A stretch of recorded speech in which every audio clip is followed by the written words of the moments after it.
We're in a moment right now of contradictions in the workplace. We're supposed to be super clear, but not micromanage, delegate, but not let too much go, and everyone's favorite, do more with less. It can feel as a leader like, well, I don't know how to strike the right balance. And this morning I was going through Reddit, r/managers, to just see what's top of mind, what folks are wrestling with. I love to do this from time to time. And I saw a few different posts that really spoke to these contradictions that folks are navigating. One especially was about, new employees wanting a ton of visibility and wanting to be out there and wanting these opportunities. And that brings up the contradiction of how do we give folks opportunities, but also folks have to pay their dues a little bit and they have to take time to get out there. Another was about how do I discipline an employee or actually even fire an employee that had all this stuff happen before I started. I became their manager and I have to deliver this news and I don't really know if I'm on board with it. And another question was, what do I do when we have an open calendar at work and an employee's asking me about all these meetings I'm attending? And I was like, oh my God, that's so annoying. That would drive me nuts. It's so frustrating. So these contradictions, we're all facing them. And I know that it can feel like these things can be those where it's the straw that breaks the camel's back. One more time when you're told one thing and you're not given the tools and you're not given the support to figure it out. And it's just like, I don't want to do this. This is why only 3 in 10 people want to be managers right now, because we got an employee that's looking at our calendar asking why they can't meet with the CEO when we're meeting with them. And these are things, though, that when we go back to the foundations, back to the basics, we feel way more equipped to handle. I'm not going to tell the annoying stuff isn't going to happen anymore. But when we aren't operating in a state of depletion, when we aren't, when our nervous system isn't supercharged, when we actually feel stable and how we're in our baseline is lower and how we're navigating this role of a manager, we can deal with these things that might be frustrating. They might throw us off a bit. They might make us say like, what? But they just don't knock us off kind of completely. So that's what we're going to talk about today. I'm Leah Garvin, and this is the new Manager Playbook podcast, where I'm on a mission to make managing your team the easiest part of your job. Because these contradictions, do more with less, like I said, delegate without letting go of everything, set expectations without micromanaging, give visibility without, while making sure folks still pay their dues. These things can make us feel like, well, right when I'm starting down one path, I realize I'm doing it wrong and now I don't really know what to do.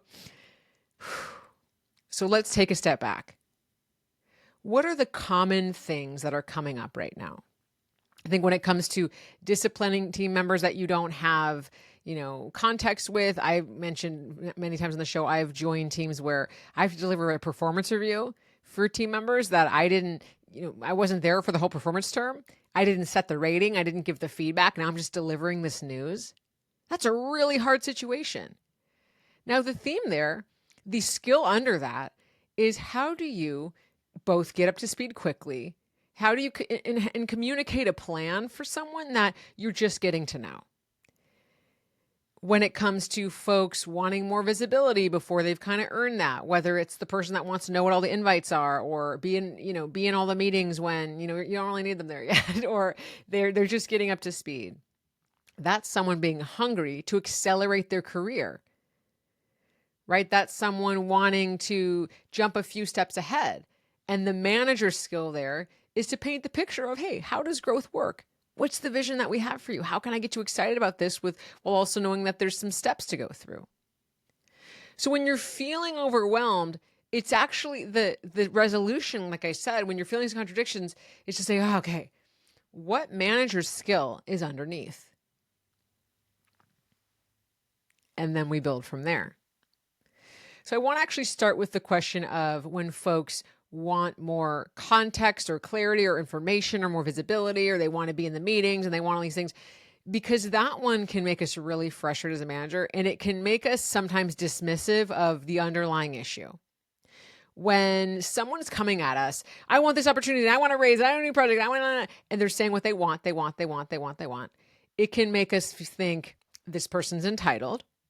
It can make us think this person doesn't understand how things work here. They don't want to pay their dues. They're trying to jump ahead too fast. They're, whatever. We can start to think they are doing something wrong, right? Any iteration of that. What's the underlying issue here?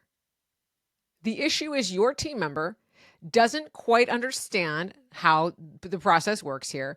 And you're not saying like, oh, you don't know how these work there. They actually don't know how to get more visibility. They've been told, ask for what you want, put yourself out there. Good work doesn't just get noticed. They're kind of like on the right track. They're just not going about it in a way that's matching for you. And so the underlying issue is this person is hungry for visibility. Hopefully they're ambitious. They're wanting more. Let's not jump to entitled. And so the manager's skill is, okay, I have a person who's hungry. How do I really cultivate this? How do I encourage this instead of diminish it and squash it? And meet this person with an action plan. And so if I had a team member that's coming to me every day wanting more visibility, and let's say that when they're in meetings, they ask questions that are like not relevant or they don't really look like they're paying attention, they're not even utilizing those opportunities well. Like let's say we're being asked and, hey, this isn't even going well when they're there. The opportunity there is to say, hey, I want to put you in more situations where you're getting visibility. Here are some ways we can do that. Creating a really airtight presentation for the end of quarter review. That's a great way to really show your work and your strategic thinking. When you're in meetings, try asking one super clear, simple question to kind of get people to think bigger. When you're in meetings, have the laptop and the phone put away and really be engaging. Most folks are looking at their computers. You're going to really stand out if you're actually engaged in the conversation. Give a little coaching, give a little feedback so that someone is utilizing the opportunity well. And you might say, hey, you're not going to be able to be in every single meeting. Obviously, we have a bigger team. We have more people to be putting around. We're trying to keep meetings small so that they can be more effective.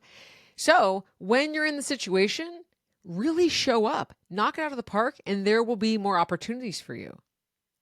So now you're showing you're getting under the surface. You recognize this person wants to go faster. You recognize they want more visibility, but you're holding them to a standard. You're not just like, all right, whatever, go to it. For the team member that's asking you about every meeting in your calendar, you might say, hey, we have open calendar policy at this company, and that's the way it is. It doesn't mean we ask everyone about every meeting. I am a transparent manager. I share what I can, and I invite folks in and loop people in when I can. And there's going to be meetings that you're not able to be at. And there's going to be conversations that I am not able to share pass downs with at this point. Be direct. The underlying issue there is the person wants all the information and they want to be able to connect the dots for themselves and they want to be able to be in the know. That's not bad. They just don't get to have that all the time. And then the last piece, my third Reddit question that I read that I wanted to dive into, of how do I give hard feedback, maybe even fire someone when I wasn't there for any of the context? Now, the firing someone is a little bit more complicated because that's a ball that's been in motion. HR's likely been involved. But I will say this. If someone is on, let's say, a performance improvement plan, and you become the manager and you see, hey, is there potential here? Is there something here?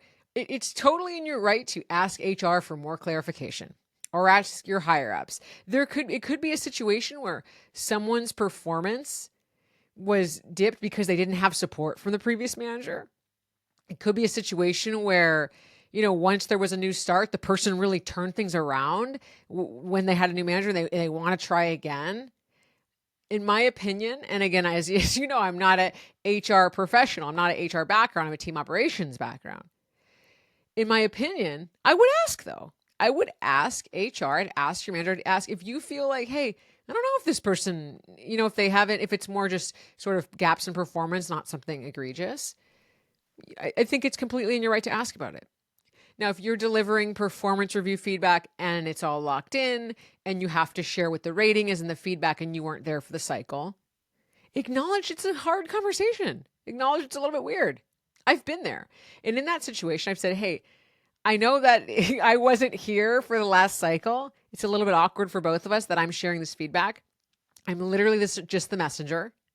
So I want to share it with you, but that's not the end of this conversation. In this conversation, let's make a plan for how you're going to action some of this, and then how I can become up to speed on the work that you're doing so I can be giving you new feedback. And I'm not going to wait for 6 months to give you feedback. Let's do some, how can I get some visibility? Maybe attend a couple meetings you have, or share a couple updates more frequently than you will do in the future, so that I can get up to speed on your work and give you feedback from my perspective, because I don't want to leave you hanging. When I've done this with my team members, it creates such immediate buy-in. It builds trust quickly. It shows them I'm not just like, whatever, I'm just relaying the feedback and come back to me at the next performance review. They're seeing, wow, this person gets that this kind of sucks for me. They get that I've been through a revolving door of managers. They get that I'm listening to a piece of feedback from someone that's not even here. And now I'm wondering, did that person even really try hard when they were writing that review up? Think about it from your team member's perspective. And that's what I keep talking about, getting to the underlying issue. When you give performance feedback, or you're doing a performance improvement plan with someone and you didn't have any of the context, for that employee, they're like, what do you care? What are you doing here? They feel like they don't have a chance. And acknowledging that's how you get that buy-in. That's how you get that trust. And again, if someone's on a performance improvement plan, that's where you might see this behavior completely turn around. And that's why I'm an advocate when it's possible to kind of get more information about it if you've inherited that situation. Because there is a chance of turning things around. So when it comes to these contradictions, and we're pulled in a million different ways, and we want to, we feel like we're doing things right and it's still not working, or we're in a situation that seems already frustrating out of the gate, we want to pause. Get more information and look under the surface. What is the person actually saying? They're not saying I'm entitled and I don't care. They're not saying I hate you as a manager because I hated my last manager. They're not saying I deserve to be everywhere. I don't think I need to pay my dues. They're not saying these things that we can kind of jump to when we're frustrated. They're saying, I want to be able to be successful here. That's what your team members are saying. Help me as my manager. Help me see how to be successful here. How do I get paid more here? How do I get a better title here? How do I get more recognition? How do people see me and notice me? That's what folks want to hear. So we get under the surface. Like I said, if it's around speed and more and want it faster, it's around recognition. They want to understand, well, what is the path here? They want to see that someone's looking out for them. If it's around feedback gaps, they want to see that someone now, today, their new manager cares about them. If it's about feeling like, oh, I never get, this never happens for me. If someone's feeling like they're never getting an opportunity, well, I feel like I don't have recognition. No one sees me. So we want to take what's being said and not just action it from that level, but think about, what does this person mean? And that question, it takes about 5 minutes to really think through, maybe 2 minutes. I am not telling you something that's going to take you hours and hours and hours of time. And a lot of times we don't take that step to say, what is this person really thinking? Because we think, I don't have time to figure this out. I'm talking about 2 minutes, everybody. 2 minutes. Because when you get it right, you save hours and hours and days and weeks, and you save people from leaving. That's worth it. It's worth the 2 minutes, okay? So what does this person actually mean? What do they actually need? And then you tailor your next step to that. Because when you get the next step right, you save yourself hours and days and weeks of time. So you do have time for that. All right. As always, I love questions that people share. I got these 3 today from Reddit. And please send me your questions if you have a specific question. Send it to hello@leahgarvin.com. If it makes sense to put on the show, then I will talk about it live here. A lot of times I just reply to the email and say, hey, here's a couple of thoughts. So I also reply to these directly as well, if they're a little bit niche or nuanced. And let's just make this easier together. Being a manager is so hard. It's so overwhelming. There are all these contradictions. So the more we get out here, and that is why I went to Reddit, because I said, well, if these are on the front page of Reddit, that doesn't mean a lot of people are wondering these same things. So share your questions, because if you are experiencing it, other folks are experiencing it too, I assure you. All right. See you next time.